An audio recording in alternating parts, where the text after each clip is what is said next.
Okay, so I'm going to take you through your primary survey now, which is basically looking for anything life-threatening and dealing with that with your casualty. So throughout your primary survey, we're going to look at an acronym called Doctors ABC, which hopefully will help you remember this a little bit easier. So D is checking for danger. So first and foremost, any danger for yourself. You are the most important person, so we don't want you to get injured. Plus, if you get injured, then you obviously can't help the person that needed your help to begin with. So have a look around for anything that could injure you, just general objects that could get in your way whilst dealing with the casualty. Any gas, glass, fire wire, anything more serious, remove them, and only when it's safe to do so, approach your casualty. Okay, so we've removed any dangers.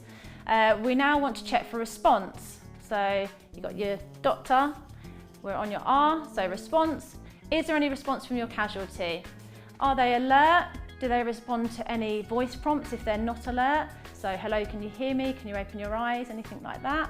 If they don't respond to that, do they respond to a tap on the shoulders? If they don't respond to that, then we would deem them unresponsive. If you are on your own at this point, you're not going to want to deal with that on your own, so just shout for help, okay? And then move on to checking the airway, okay? So that's Doctors A. So airway, and what we mean by airway is opening the airway. So we're going to use a head tilt chin lift, which I'm going to show you on somebody in a moment, okay? And by doing that could actually save a life already. Where the muscles will relax when somebody's laying on their back, the tongue will relax potentially on the back of their throat and could block the airway. So just by doing a head tilt chin lift, we could have already saved their life. Once we've done a head tilt chin lift, so we've opened the airway, we're then going to check for breathing, okay? And we're going to do that for 10 seconds. We're going to be looking at the chest rising and falling, and we're going to be listening and feeling for breath on our cheek as well. So we're going to get nice and close to the casualty.